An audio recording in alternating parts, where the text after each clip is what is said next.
Welcome to Review the Audits, where we expose misconduct, examine police and legal matters, defend civil liberties, and demand accountability.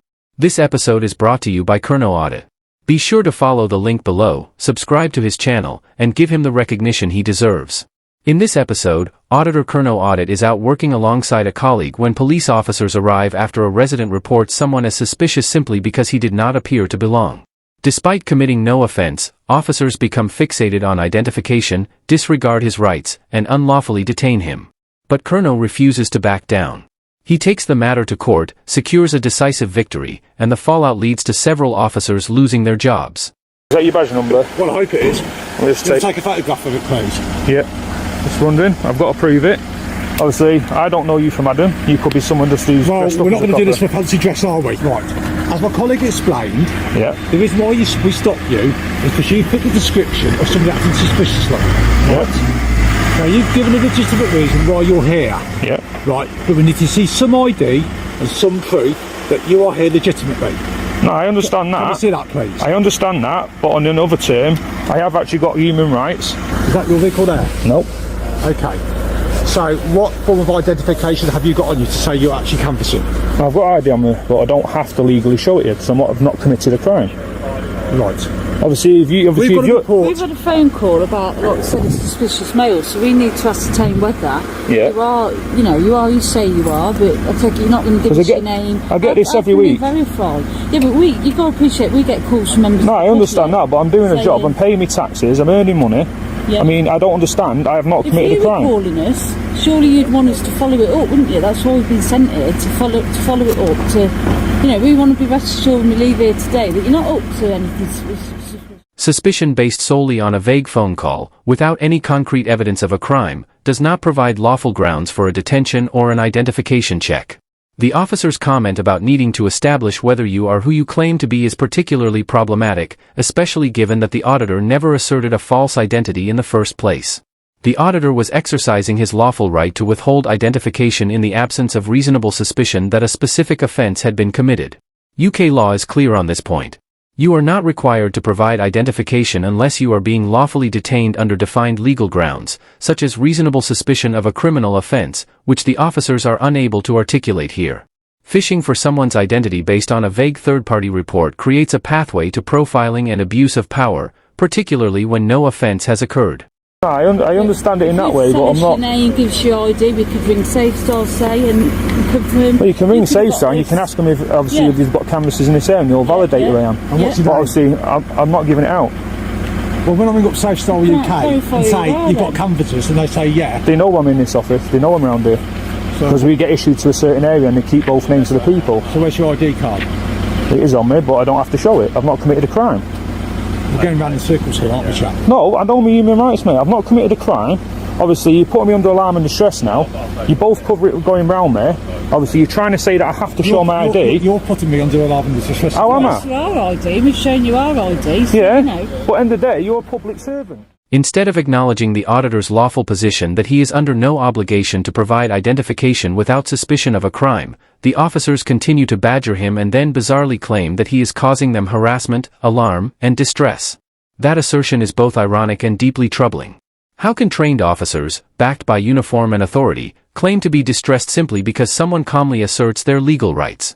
Worse still, when challenged about their own demands, one officer attempts to justify the imbalance by saying, "We've shown you our ID." That is not the issue. The real problem is their relentless insistence on obtaining his personal details without any lawful basis. They attempt to portray themselves as the victims, completely reversing the reality of the situation, when in fact they are the ones escalating the encounter and engaging in harassment. This circular reasoning and refusal to accept a lawful refusal is not merely poor policing, it crosses into abuse of power. Listen, chap, I may be a public servant, but I'm not your servant. No, I didn't say you were my servant, did I? Okay. I said, but if you're walking around with a police uniform which gives you powers... Stop going on about YouTube, it's like this public servant, okay? I'm not a servant, I'm a police officer, okay? Which means, but you serve the public? I'm a police officer. Right. Okay. Police officer. I'm not a servant. Yeah. So let's get that quite clear before we start. Well, there's no need to get angry, is there? Because now you're putting me under alarm. This officer's response, "I might be a public servant, but I'm not your servant. I'm not a servant. I'm a police officer," is a clear display of egotism and entitlement. It directly undermines the fundamental principle of policing, that officers serve the public, not themselves. By attempting to separate his role from service, he exposes an inflated sense of authority and a profound misunderstanding of his duty. What makes this even more concerning is that the remark does not stand alone. It follows sustained pressure, intimidation, and a continued refusal to respect the auditor's lawful rights. The tone is dismissive, confrontational, and steeped in a sense of superiority. In that moment, the officer is not merely avoiding accountability, he is actively rejecting the core principle of democratic policing. And this has a genuine emotional impact on the auditor, particularly when he has done nothing wrong. It compounds the harassment, alarm, and distress he is already experiencing. You feel threatened? Yeah, hence why I'm recording it, just in case anybody's trying anything cheeky. That's fine. I've had it before where police has thrown me on the floor for asking him, "Have you got ID?" So police officers thrown you on the floor? Yeah. And that's what I do. I've asked for him. Very strange. Well, not all coppers are legitimate, are they? Not all coppers are nice. So at this moment in time, am I detained? That's right. What for? What am I being detained for? Have I committed a criminal offence? I've not committed a criminal offence. How can you detain me? Because then you're holding me hostage. You're now restricting my free way of movement, because now you're saying I'm being detained for a crime I've not committed. I will just literally. I'll send this to me my lawyer, mate.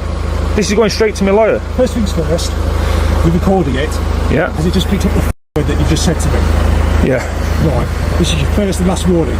You swear at me again, you'll be arrested. Do you understand me? Yeah, but I'm asking why am I being detained? Listen to me. Are you going to listen? I'll listen, but I want you to listen to my point of view. Detained at this moment in time. Yeah. So we can speak to the caller. Yeah. Because as I said, you fit the description of a person seen acting suspiciously. Yeah. Right? Now, until we speak to the caller and fathom out what the caller says to us, you're not going anywhere. Right, so you're detaining me against my own will from a crime. This is a blatant misuse of police powers. Detaining someone without clear and lawful grounds, simply because they loosely match a description of someone deemed suspicious, with no evidence that a crime has been committed, is not just sloppy policing, it is a direct infringement of civil liberties.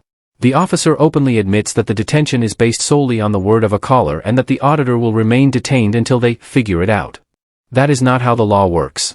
You cannot detain someone on a hunch or on vague suspicion without reasonable and objective justification. Under UK law, particularly the Police and Criminal Evidence Act, PACE, an officer must have reasonable grounds to detain, not merely because a call was made claiming someone looked suspicious. What this officer is doing is treating the auditor as guilty until proven innocent, completely reversing the fundamental principles of justice. Are you going to admit that now on camera, that you're detaining me when I've not committed an offence? Till we speak to the caller. Yeah. See exactly what the caller says you have or haven't done.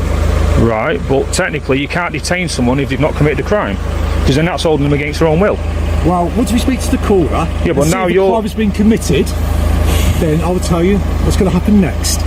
So you're actually admitting you've illegally detained me for a crime I've not committed? We haven't illegally detained you. Well, if you've not detained me, then I'm free to go. Tell you what, walk up there and we'll follow you then if we need to speak to you again. But then it's harassing. Off you go. But then it's harassing. It's not harassing. No, what I'm saying is, if you'd like to leave, right. if you'd like to leave now and walk whichever way you like, carry on. And if I need to speak to you at a different time, I'll come after you and have a word with you. This officer's response is deeply concerning and demonstrates a shocking disregard for lawful procedure and individual rights. Rather than addressing the auditor's legitimate concern about being unlawfully detained, the officer casually suggests, "How about you walk away and we'll follow you," as though that somehow resolves the situation. In reality, it only makes matters worse. Surveillance without lawful justification constitutes harassment, particularly after the auditor has clearly asserted his right to be left alone. What the officer is effectively proposing is an informal, unspoken stop, tailing an individual in the hope of later justifying suspicion, rather than acting on lawful grounds at the time. This is a textbook example of policing by intimidation. If an officer lacks the authority to lawfully detain someone, then shadowing them under the vague possibility of needing to speak again is not only unreasonable, it is oppressive. I'll just put a complaint in. I'll just put a complaint into IPCC. That's fine. That's fine. Because obviously you're illegally detaining me for a crime I've not committed. So obviously, like I'm going to ask again, am I being detained for a crime? Because obviously now no one's answering. If I'm not being detained for a crime... I'm just in the process of speaking to your manager. Right. If you'd like to walk away, you are free to walk away. And if I detain us at crime, I will come after you, won't I? It's up to you, sir. I'm not going to turn me back. I'm not going to turn me back on officers so you can body slam me. Do what you'd like. I don't think I'm capable of body slamming. Hey, there's police out there that body slam people for the fun of it. When he's asked for an officer's ID. So you've illegally detained me, you call me a liar.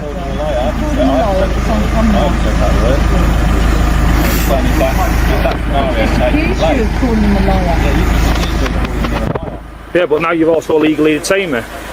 So wait until IPC. Twice I've said, if you'd like to walk away, walk away. Well, just for the camera, have I been committed as a crime? Right, so I've not committed a crime, so well, you've given me permission to walk away. I'm not, mate. I'm not, mate. Now you're making lies about me. You've also illegally detained me, like I said before, when he says you're now detained. What for? What crime? He couldn't give me a crime. So he's legally detained me on the spot. He's also kept me hostage. So I do know my rights, and this will be going to IPCC. I will be sent it to Milan. I'll wait until it's all over the line. I don't need the log number. I've got your badge numbers.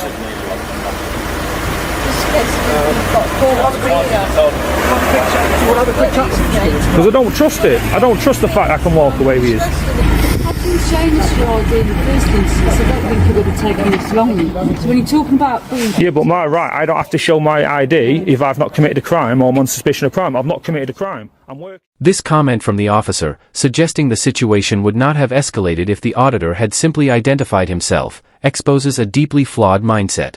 It shifts responsibility for their own poor policing onto the individual who is lawfully asserting his rights. The auditor had committed no offense, made it clear he was working, and clearly explained his legal position.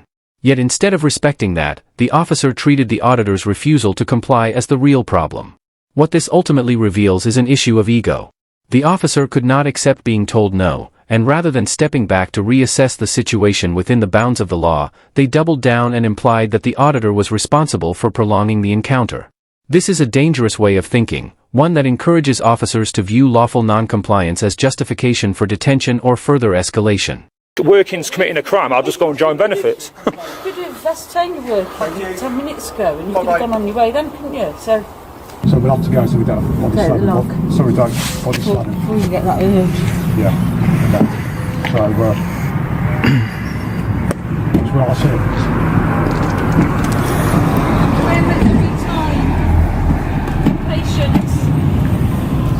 Free to go, Sam? Yeah, I'm just waiting for you to leave.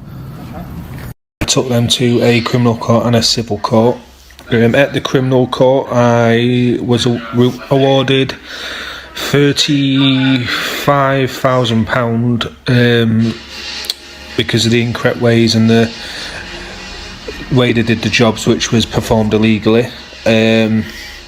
Officer Stephen Haynes, PC Jarvis and PC Warwick.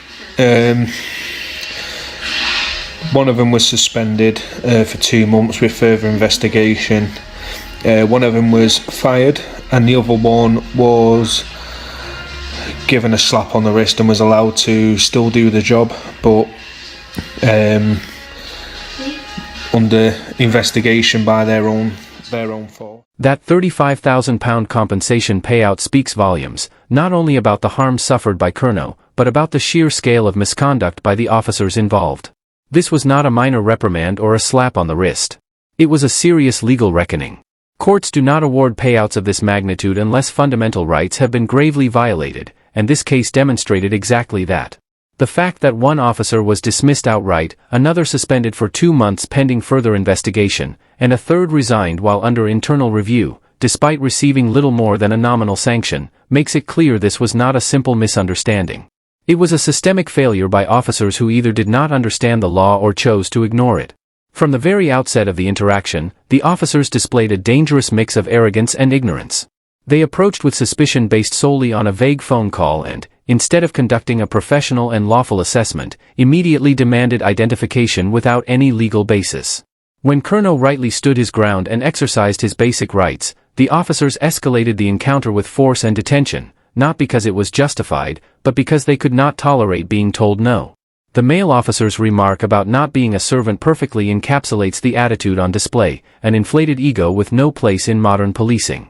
The female officer's suggestion that the situation would have gone more smoothly if Kernow had simply complied only reinforced how poorly civil liberties were understood. That is not policing. It is coercion.